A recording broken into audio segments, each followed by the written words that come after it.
Hey, do you have an idea for a podcast but don't know where to start? Or do you have an already existing podcast that you want to take to the next level? Well, check out WeKnowPodcasting.com. From concept development to theme music to editing to logos, WeKnowPodcasting.com is a one-stop shop for all things pod. Don't hesitate to hit us up. We're very nice.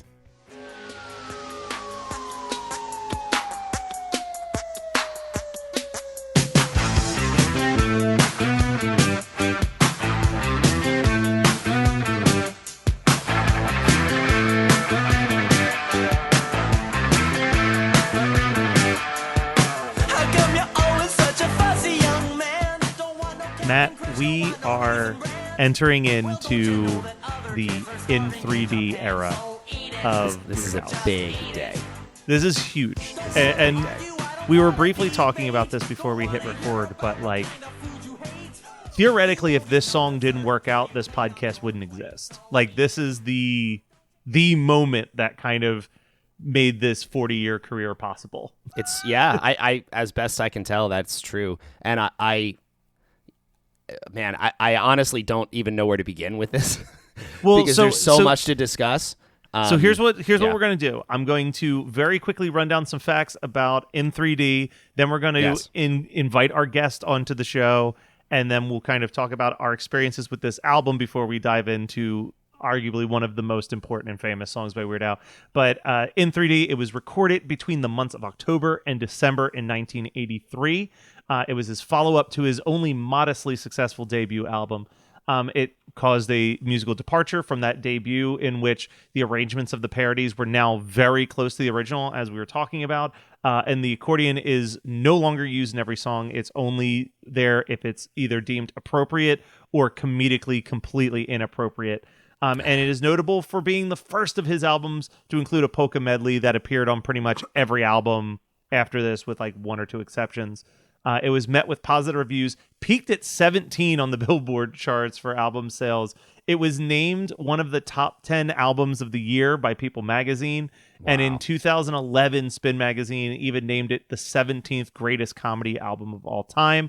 It was the first of what would be many gold records and went on to be certified as platinum over the years. And Eat It, the song that we're about to discuss, won Al his first Grammy Award for Best Comedy Performance in 1985. And we are joined by our mutual friend, the reason you and I even know each other, yes. Chris Fafalios of Punchline, One Hit Thunder, Krista Makes a Podcast, and various other great bands and or musical podcasts. A mogul. Thanks for having me, guys. I've listened to every episode of Weird Algorithm, and I'm glad to finally be here for such a landmark episode. Thanks for having me on this one. Of course. What is your attachment with Weird Al from throughout your life? Well, speaking of Eat It specifically, and I'm sure you guys are going to say this 50 times on this podcast, maybe more than that. I think there's a chance that I knew Eat It before I knew Beat It as a little kid, because I still know every word of this song, and I don't know the words to Beat It. I mean, I know words here and there, but I know every word of Eat It. And this song has more words than Beat It. Nice, yeah, and which I is know interesting. them all. That's a whole other thing, but yeah, it's way more lyrics in this song. And yet, I agree with you. I do not know all the words to Beat It, but I know all the words to this. Yeah, and it's a perfect parody song, and of course, this is Now you guys will be able to answer this. Is this the first? No. I Love Rocky Road was one. I was going to say, is this the first in the long line of Weird Al parodies made into songs about food? But no. This is Rocky Road second or third, and My Bologna. Oh, My Bologna, the first record. Right? Yeah, of course, of course. But this is by far way better than those ones. And I agree with that. Just everything about this song. And I know I'm skipping way ahead by talking about this. Well, you want to know my experience with Weird Al?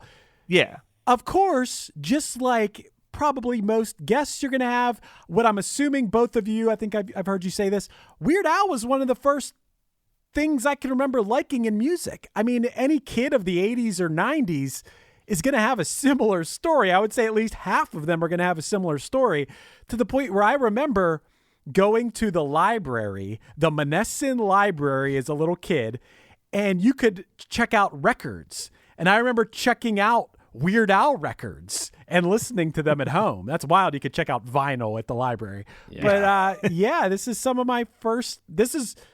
We all got to give Weird Al a lot of credit for that. You know, there's definitely been a lot of peaks and valleys for Weird Al over the years. But I think now, I just said this recently, that Weird Al should be put, you know who else I put on this pedestal? I put Tony Hawk recently on this pedestal. But you have these people, Mr. Rogers, Dolly Parton, LeVar Burton, Steve Irwin. I think Weird Al's on that pedestal. I think Tony Hawk's on that pedestal. Of these people, they're just like, they've done so much good in the world. Oh, yeah. You know? I throw Bob Ross up in there. I throw Jim Henson in there as well. Artists whose contributions like truly defined a generation. Yes, their contributions defined a generation, and I think what puts them on that pedestal as well is that at the end of the day, whatever art they were creating, 9 times out of 10, kindness was the biggest message that they were trying to bring. Like, Al, maybe not so much. Al leans into the darkness in his songs, but you hear any interview with him, and he just wants people to be happy. You know what I mean? Like, it's this overall arcing goal of like, let's just make people smile. What is so wrong with bringing joy to people? Yeah, he's like the most humble dude ever. Obviously, there's been some questionable songs. I mean, I think that he has been pretty mean in some songs in the past. I'm sure you guys would agree. Yeah. You're going to be coming up to another Michael Jackson parody, which is actually pretty mean in a lot of ways, you know? I know that maybe that's me being oversensitive. Obviously, I liked it at the time, but now when I look back on it, I'm like, but Eat It, I don't think is necessarily mean. When it comes to Eat It, how iconic this song is, that I know this is something we were going to talk about, but that in the past couple years, at the start of the pandemic, making fun of the Gal Gadot Imagine thing, that David Cross got a bunch of celebrities together to do a parody of that, of Eat It. And I mean, it had everybody in it. I mean, Bob Odenkirk, Fred Armisen, Sarah Silverman. It really the full gamut of like funny people got together and did a real sincere version of Eat It. And I thought that was awesome. It just goes to show the legacy of this song, I think. Yeah. Oh, 100%. And I did have that written down in my notes, that is really, really funny. Also, before we dive into Eat It a little bit deeper, I do want to know right now at this point in time, obviously I still have to re-listen to this episode this album for all the other episodes, but where does In 3D in your memory banks? Is this an album that you really, really liked growing up? Was this kind of one of the ones that you didn't play nearly as much as others? For me, it's all a big mess. I gotta admit, like, I love Weird Al as much as anyone else, but I don't know what songs are on what albums. I wouldn't have known this was on In 3D. I think the one album that I do know is Dare to Be Stupid is its own album, right? Yes. Yeah. Okay. Yeah, that's one where I could probably name a bunch of the songs that were on it, but everything else is kind of just a jumble for me. So I gotta tap out on this question, but I'm sure I'm sure you guys know the albums front to back. Oh yeah. Especially as a kid, this was another one that I heard on the Food album, the compilation record that came out of all of his food songs, and then best ofs. Like I don't think I heard In 3D in full until I was probably my late teens, actually. So this was the last one I owned. Was it really? This was one of the last Al releases that I ever purchased. I just pulled it up. This one's terrible. This is not a good Weird Al album. The only other good song on this one that I see, this is going to be a rough one. The only other good song I see on here is I Lost on Jeopardy, which is another example. I didn't know the original. I only knew I Lost on Jeopardy, which I like that one. But the rest of this, the Brady Bunch, that's such a bad Weird Al song. We discussed that briefly on One Hit Thunder. We actually did already talk about that a little. There's okay, well, I disagree with you. There are some other really good songs on this record, but there are also a couple there are a couple that are not amazing. I think that this is, and this might be a reoccurring theme. I think that this is a prime album where the originals definitely outshine the parodies in a big way. Because I remember when I did check this out, and I think it might also be that he's covering a lot of the artists who I loved at that time. Yeah. So like him doing like a B-52s or like a couple albums later, he does a Talking Heads song as well. But whenever he's dabbling in the new wave stuff, I think he does a very good job with that genre. Yeah, I agree. Yeah, I mean, I think his like new wave style pieces and things, I think that he's written some of the best songs, just not parody songs, not style piece songs, just some of the best songs. Like, I mean, this is for another episode, but I think he wrote the best Devo song. Yeah. So, let me double check this, but at one point for the Geekscape website, I did a definitive ranking of the Weird Al releases, and I do think I put this very low on my list. Because wow, that's interesting. I think I might like this record more than either of you. I would say of all of his albums, like in full, I think this is in the top half. I mean, this isn't me talking shit either. I think he just progressively got better and better and more elaborate and more creative as time went. I mean, like anybody. He has definitely improved, and he is still here on this record all over the place. You can hear him sort of still finding his footing. Right. There are like a bunch of songs on this record that are particularly dear to me. Well, when it comes to this song, one thing I've heard you guys talk about in those early Al episodes is that the hand noises are here. Yeah, they are. They made a little comeback, because didn't you say they went away after a while? Well, they're here. Well, they do. At this point, they're still kind of around, but this is a great bridging the gap thing, because we were talking about how like on the first record, there's accordion on every song, and they were not doing like sound alike covers musically, and this song is really an exact cover of Beat It musically, except for the hand farts that open the track.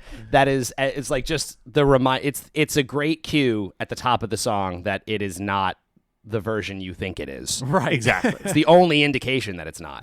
All right. So let's real quick some facts about Eat It before we dive in. It's obviously one of his most famous singles. It peaked at number 12 on the Billboard Hot 100 and was the highest charting single until 2006 with White and Nerdy for Weird Al.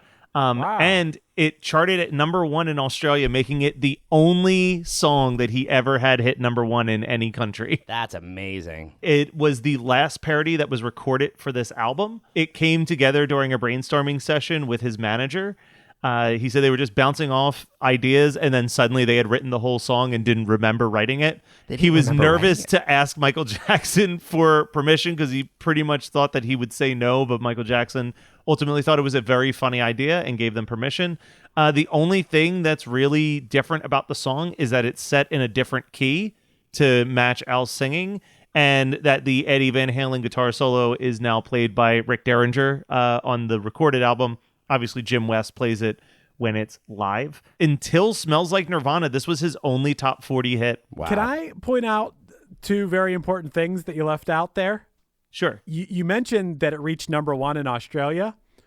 Well, what I thought was even more impressive is that on the ARIA charts, which are like the, I think it's Australia and New Zealand, the ARIA, that's like the ARIA area. Eat It hit number 1, but Beat It only went to number 3, meaning Eat It was a bigger song than Beat It in Australia and New Zealand. And that is incredible. That's incredible. That is fantastic. And then one last thing, both Eat It and Fat have since been removed from Al's set list for the most part. At least it was during the Strings Attached tour in the wake of the documentary that HBO had released, Leaving Neverland. At the time of the decision, Al said, I don't know if that's going to become a permanent thing or not, but I just felt like with everything that's happening recently, I didn't want anyone in my audience to ever feel uncomfortable. Interesting. I didn't know that. Concerning that and the other thing I wanted to point out concerning the Michael Jackson thing is, he thought it was a funny idea or whatever, but he also did take half the royalties of the song. for the music video, for any money made on the music video, because it was such a spot for, well, and this is, I guess, because right now that sounds crazy, but I'm also thinking, well, we've watched the other two music videos and they weren't very like they weren't nearly as like beat for beat This perfect. is an attempt at a shot for shot music video recreation. Right. That's interesting. I didn't know that about the video. How do you I guess if you release it on home video, to like, what's the royalties on the video? Is that like, did MTV pay out royalties on videos? I actually don't know this. they may have actually. I guess. Yeah. I guess at this point, because they've been established for a little bit, they were buying up videos in the beginning. They were, and that's why, like, if you've done what I did, which was sit and rewatch the first 24 hours of MTV, which I don't recommend doing, it's a lot of like shitty Top of the Pops or like Midnight Special things, because there was like 8 bands that had made music videos up to that point, and they were just like buying whatever they could to create the idea of a music video. And it's weird to think that even with MTV not playing videos and like the age of the internet, like bands still do make music videos. Like, like MTV kind of created it, but it has pushed forward beyond MTV into like YouTube and you know, TikToks or whatever else you want to. Yeah, no, it's its own art form. Again, it's just because of how much it's changed. The idea of like, let's split the royalties on this video is like, that just doesn't even compute to me. It's like, that makes no sense. Like you lose money on a video. Yeah. That's always what you do. You never make money on a video. Yeah. It's like buying a car. The second you're not making money on a music video. I don't know how you would ever, I mean, you think of it as just promotion. I would say OK Go is the only band in history to make money on a music video, since they made that for like $200. Right. Yeah, I guess at that point it was a thing. And, you know, now that I'm thinking about it, like they must have paid some royalty out. It's still a performance of a track. So, it's interesting. I don't know. Weird Al really stepped into the role. Somebody was going to do this. MTV's around. Think about it. Saturday Night Live, comedy shows, doing impressions, parodies. That's been a thing that's been around forever that people did. And just with the dawn of MTV, Weird Al was just there. He was the guy doing it, right? Yeah. Like someone was going to do it. I'm glad it was right Al. time. Yeah, totally. And let's dive into the lyrics a little bit, because like you said, you guys know these words better than any of us would know the words to Eat It. But even just that opening line, I think, is so iconic. How come you're always such a fussy young man? Don't want no Captain Crunch, don't want no Raisin Bran. Yeah. Great opening line. Well, don't you know that other kids are starving in Japan, so eat it. So good. Yeah. I was trying to think about, like, what is the one line in this that sticks in my head more than any? And there's so many, but I would say that the one is, have some more chicken, have some more pie. It doesn't matter if it's boiled or fried. I don't know why that one. I feel like the first one I always think of is the eat it, get yourself an egg and beat it. Because I love the fact that it's referencing the previous song. Like wow. it both works and is actually naming the track he's parodying. Like it's just it's a great little bit of wordplay that he can get both of those things in. I never thought about that. Wow. Yeah. I kind of like the improv. Don't tell me you're a fool. It's really good. There are some really good, like another line when I'm thinking of like lines that I always think of. Playing with your food. This ain't no kind of game. This ain't no kind of game. Ooh.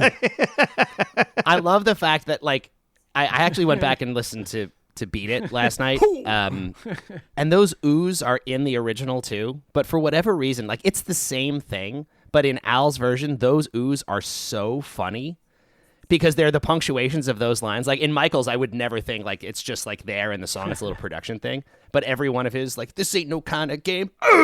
Like that is just so funny and it's so over the top and ridiculous. It makes me laugh every time. It's obviously difficult to talk about one Jackson parody without also comparing it to another Jackson parody. But I think that that's also one of the things where it's like when he does Fat, like, yeah, Michael Jackson in bed does the like sound a lot in that song, but he puts it after every single sentence is the sound, and it just makes it funnier the more that you hear it in that background. It's sometimes that's one of the things that is so easy to not catch, but actually love is literally quoting lyrics that are in the background of the song, but he just does it a little bit like when he does like "ow loud" like in the background and stuff. It's like, that's in Beat It. Like, he says "oh Lord" in the background of Beat It, but saying it in such an over the top fashion just makes it hysterical. Yeah, you don't realize it's funny until he points it out. Yeah, that's part of his gift. And this video, we've watched Ricky and I Love Rocky Road, and there's something about the low budgetness of those videos that makes them very charming to watch. But this one is like, it's so impressive in both how out there it gets and like how close they play to the actual source material, because I don't think, when I think of like Ricky and I Love Rocky Road, as weird as those videos can be, there's nothing like the dude ripping a lady's head off to kiss it, or the random alien that shows up for no reason to spy on Al in his bedroom. Like, yeah, I have forgotten about the lady's head getting ripped off. That really made me laugh. That is such a weird little, like, just, it's just so him. Such a strange, like, random choice to make. It's definitely that homage to, like, he's taking that Marx Brothers energy of the 30s and just making it, like, mixing it with Looney Tunes Tex Avery level violence and just condensing it into a single 3-minute concentrated video, and it is just pandemonium for 3 straight minutes. It is. He does a great Michael Jackson, like sitting up in the bed, like for some reason it works really well. Like, he has the motions down. When he bursts into that bar and is just like frantically moving through, and like that dramatic throw into the billiards room, like, it's all like, if you watch a side-by-side comparison, he's hitting all of the steps and movements, but it's just so clumsy when he's like intentionally clumsy. Well, I was going to say, it's interesting because it is very, very clumsy, and it's legitimately hard for me to tell if that is him hamming it up or him trying his sincere best. But either way, it's great. Like, it's so, like, because it's every one of Michael's moves is there, but it's just, like, oddly like he's, like, on marionette strings, like he's trying to keep up with it all. Yeah, it's just all like amplified a little bit. Like in that scene with the billiards room, the other thing I love is like the pan in where it's just like eat it, eat it, eat it, and the camera's panning into him, and he has this bizarre, like, one eye is shut and he's like squinting like a pirate face into the camera, and then does the and fogs up the lens. Yeah, I was going to comment on that. That's such a minor detail. So I'm glad good. you picked up on that. So good. I think the moment where whoever, I imagine Al's writing these videos, he probably has help, but I imagine he's coming up with most of the gags and everything. But I think the moment where they have the knife fight with spoons, at that point they had to be like, we got it. Yeah. We are famous now that we did this. The knife fight with spoons while they're pulling a rubber chicken in between them. Like, it's just, I literally was just talking about this with some friends the other night, because once a month I do a weird, I call it Weird Ass Movie Night, and it's like a triple feature of just truly awful movies, but I find a central theme to it. And we got into a conversation about, like, I would rather watch something like The Room or Plan 9 from Outer Space, where it's a piece of shit, but the people who were making it were really sincere in what they were trying to do, than I would watch a Sharknado, where it's just like, hey, we're making a bad movie, but we're intentionally making a bad movie. And I think that what works with this is that the actors, with the exception of Al, never act like they are in a comedy music video. Like, they are so straight-faced, and like every beat of it, they're just like, yep, this is what our characters are doing. Like, I think that works so much better where they're not hamming it up. It's just Al that's doing the hamming up in this. Dude, I didn't watch the Beat It video, which I probably should have, but all those other actors, from what I remember, they look exactly like. It's incredible. I don't think it's the same people, but it's the same wardrobe. Like, they look exactly the same. It's wild. We missed 2 things early on in this video that are simple jokes, but they work, especially, again, in comparison to watching the original video. But, the video starts off with a guy sitting in the diner or the bar, and he's drinking his coffee, and someone taps him on the back to let him know that it's time to brawl. but just adding in that he like does this over the top spit of everything that's in his mouth when he gets pat on the back, and then immediately you go into the curly noises as like the gang is getting ready to go away, where they're just like whoop whoop whoop whoop whoop. It's so dumb, but it works so well with just like you said, the hand farts remind you this isn't Beat It. Like those are those little moments at the kick of the video when this thing starts on MTV before the little title card in the bottom third pops up. You're like, okay, it's the Weird Al one. Got it. Like, and it's just a great like. And then going back to the end a little bit, the fight with the chicken. Like if you go back to the Beat It video, which I did rewatch briefly last night, is the like it's just a knife fight. Like it's these two guys who are holding knives at each other and they're about to fight. And Michael walks up and just taps them both on the shoulder. And then they just drop the knives and start dancing together. And it's so fucking dumb. It's so stupid. And it's like, but that was like the most sincere. Like this was the biggest, like again, an important reminder, like Beat It. This was a huge, huge hit song. This was like the biggest albums, I think, still of all time. This was like so universally beloved, and Michael at the time was the ultimate star. And again, I just love like when someone is at that level, they're just kind of unassailable, and you don't notice these things because they're just like at the top of the top. And then you watch Al's video and then go back and watch Michael's, and it's ridiculous. And he's just pointing out how stupid so much of it is. It's great. I mean, again, in a loving way, he always walks that line of like he's poking fun, but clearly is respectful of the source material, all that stuff. Well, you just pointed something out. I should have watched the Beat It video. I don't know why I didn't, but what you just said, two guys are about to have a knife fight. Michael goes up and taps him on the shoulder and they drop the knives and dance instead. That's more ridiculous than anything in this Weird Al video. Exactly. The only other things that I feel like we need to bring up just quickly about the music video, first of all, but will not be the last appearance of someone exploding in the middle of playing an instrument. Yeah. And actually, but also, this is interesting to me because that explosion sound effect is in the song. Yep. It's in the video, but it's also in the song, which, like, did they do the video? They didn't do the video first. Like, no. Was it an audio joke as well that the solo made this person explode? It seems like such a video afterthought, but it's actually in the track. Another, like, one of the only differences between Michael's version and because that's pretty. Al's. Rick It's Derringer loud. does a pretty good matchup of Eddie Van Halen's solo, and then the other thing is just Beat It may have been a big song, but Thriller was still out there, so you had to get that little Thriller homage in the very final shot. Yeah, that was confusing. It's that was super like, confusing. I don't get it. It's the wrong video. It's the wrong video, and it also references like I don't know what it's even like. It's very odd. Like I don't love that decision honestly because I don't get. It seems like it's teasing like in the Thriller video. Obviously that's what Michael does at the end of the Thriller video, but that makes sense. Yeah, because he's a demon as well. He's been gaslighting spoilers this girl for the all Thriller night. video, but in this one, like. Al going through all of the Eat It stuff and then looking like a demon. I don't know. Is he supposed to look like an alien? Is it a reference to the alien from earlier? I was going to say, we can't say, hey, the eyes are confusing and not talk about the alien. That makes even less sense when it shows up in this. I have been curious about the alien my entire life because it's not even like it's a cheap prop. That looks like a very expensive alien costume. It does. And side note, I did look and apparently the alien is Bermuda Schwartz. Is in the alien costume. Perfect. But again, you couldn't tell it was him. He's completely.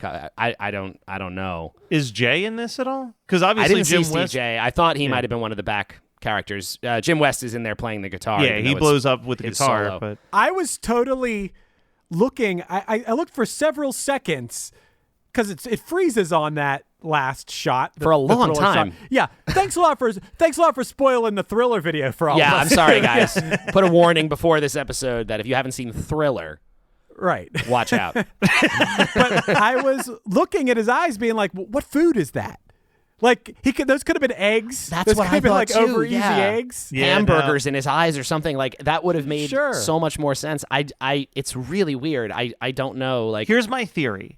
Let's develop theories as to why Al did this stupid joke at the end of this video, I'm fully as on if it board. wasn't just exactly what you think. It just was yeah, like, I was gonna say. I'm sure well- it is the first thing you said because it was No, so okay, popular. okay. So this actually does make sense. Okay, when he was shooting the Eat It video, the Thriller music video had just come out. So I think it was more so that like the Beat It video was like a year old by the time they were shooting the Eat It music video. So I feel like it was just like kind of how like the South Park guys purposely will like make their show the same week that it airs Right. because they want it to feel as relevant as possible. I feel like it's literally just thrown in there. So it's like, hey, see, we're making fun of that Michael Jackson video that like just came out last month. It was an Like, attempt to keep it topical, even though it has no story connection. Exactly. To the narrative we just heard.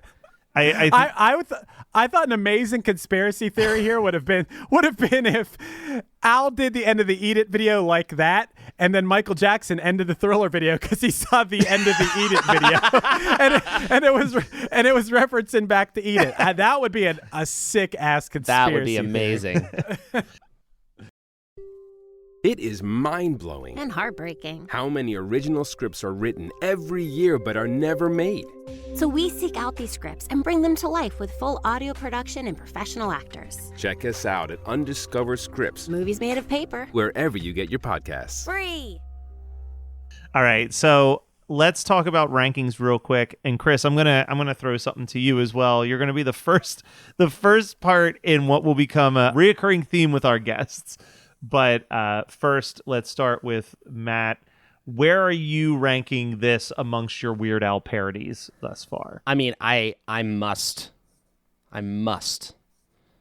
put this at the top. Okay, I have no choice. You're putting it above My Bologna all the way at I'm the putting top. it at the top of my list. It has to be. This is, and not to, because we're getting into the rankings. I don't want to like go too off on a tangent, but this occurred to me right before we recorded this, like, because we've said before, this is interesting how like perception of these things can vary from like what I think something is versus how it's actually perceived in the world. Like in my mind, not only is this like maybe Al's biggest song, period, his most notable, most successful, is this the most famous, successful song parody ever? Oh, it almost definitely would be. Like in the history of recorded music. Has a song parody ever come out that was this popular, like globally accepted? I mean, any other options would probably still be Weird Al songs. You know what I mean? Like, I can't think of I a suppose non-Weird so, Al artist song. Like, anyone out there who did a song that was a parody that was nearly on the level of importance. Like, because the only other even Al songs I can think of would be, like, something like The Saga Begins, where, like, you know, the artist who wrote American Pie has actively said that it is a struggle for him to not start singing Weird Al's lyrics when he does that song live to this day, because that song was so just like universally accepted as like, oh, this is great. Like this is undeniably great. Yeah. I mean, the only other like side, because I thought that, I'm like, oh, this is his biggest. And then I looked, and on Spotify, this is not even in Al's top 10. So, and I don't know if that's just the time that we're in, the generational, like it's too old. I think that's 100% it. We need someone listening to Eat It while riding a skateboard and drinking some like is that what it orange juice, and then this song will like skyrocket to the top of his Spotify list. I didn't know before we did this episode that this was Al's biggest song, or even one of. I mean, he's had so many that I didn't have that concept of this. Now that we research it and look at it, I'm like, yeah, I guess, because I would have assumed Amish Paradise. I felt like that was so huge. It was so huge. So, and then this is going to be like, as we do this show, there are multiple songs throughout his career, and they're separated by years usually, that are like new generational markers. Yeah, of like, right. He has touched on something that a whole new generation of kids are like, oh my God, this guy is a genius. Yeah, and he's done it several times. This is the first one that is at that level. But again, I'm even just thinking about what we like started with, like the fact all of these comedians in the pandemic doing a cappella versions. Like, I can't envision another Al song that has that level of notability even after all this time. Right. And again, maybe it's just time. Like, I don't know, maybe in 20 years people are going to be making videos for the next pandemic of them singing White and Nerdy or Amish Paradise. I don't know, but I just thinking about the idea of like, is this his single, ignoring my just personal taste rankings, is this the most notable, is this the peak of his influence as an artist, period? I mean, I think this will be... It's a contender. When he signed up for Twitter, his Twitter bio was just, the Eat It guy. Like, that was 20, 30 years removed from this coming out, and that was how he still felt like people knew him. So I think undeniably, and that's what's going to make this so much awkward when I put this at my number 2. Because man, wow. I still fucking love Ricky. Ricky is holding tight in my top amazing. Spot.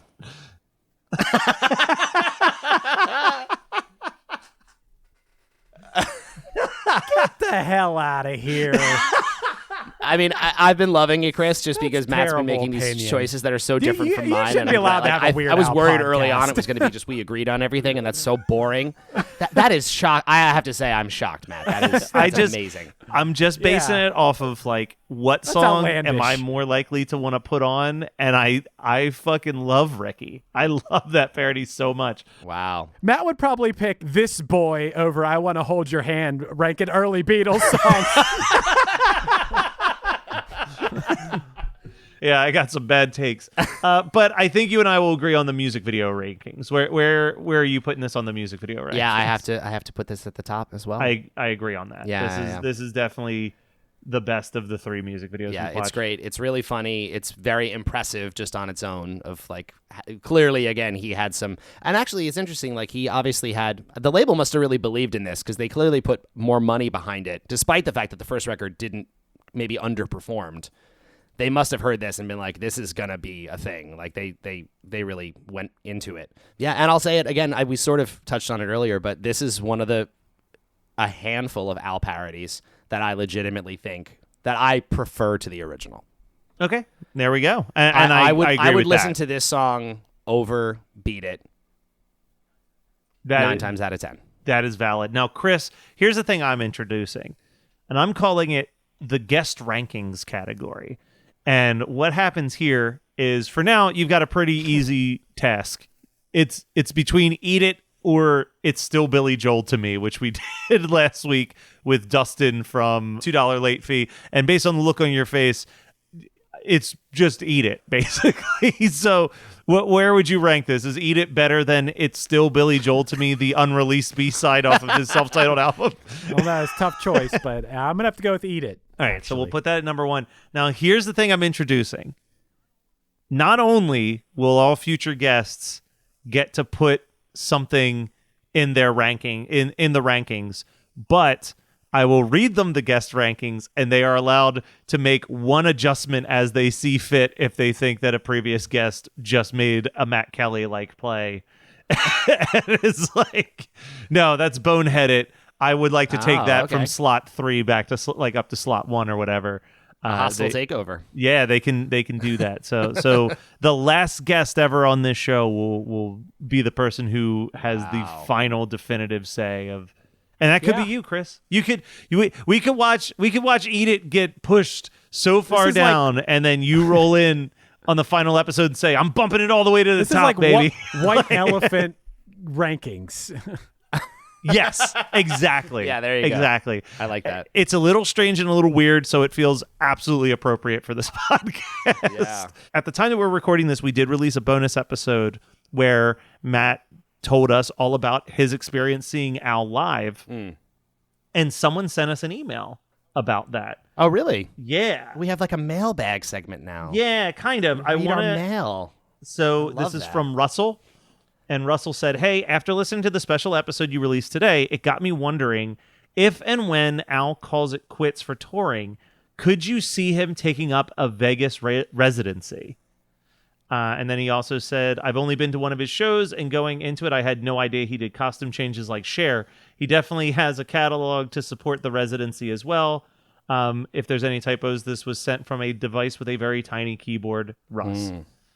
That's a great, you know what? Actually, I think that is highly possible. We were just talking about, his band getting older and how interesting it is that Al is the youngest person in his band, but he's had the same band all the way back to, this time period in the 80s, early 80s, and how difficult it is to go out on the road, especially as, you get older and it's just difficult to be on the road in general. Vegas seems like the perfect sort of thing where they could just set up camp at a casino and they don't have to travel. They can just stay put, keep their set built, have everything kind of ready to go, and show up and just do their show every day. Actually, I had not thought of that, but that's a really that makes a lot of sense. Yeah.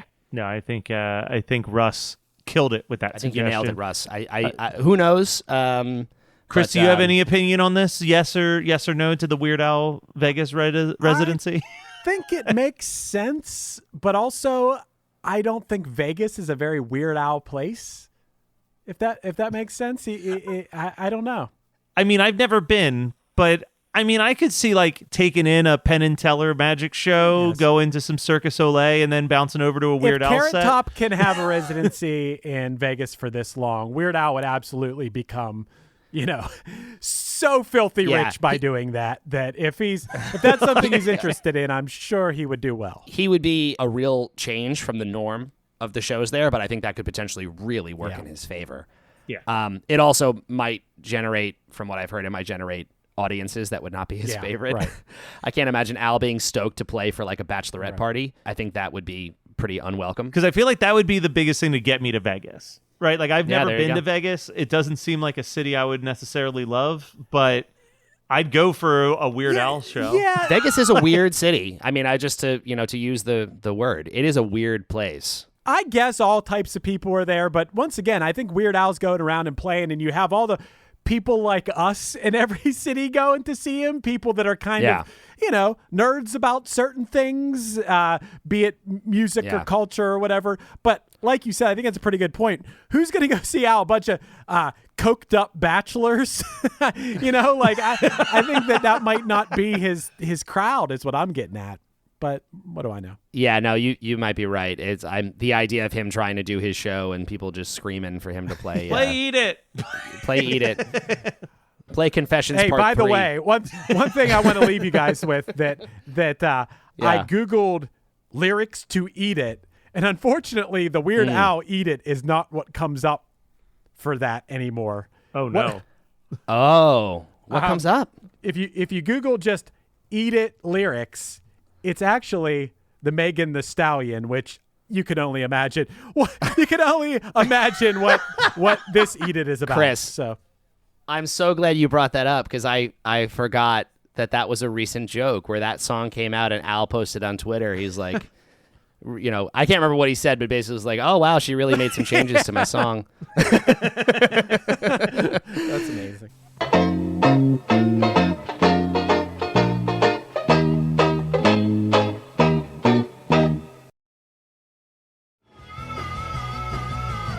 You're listening to the Geekscape Network.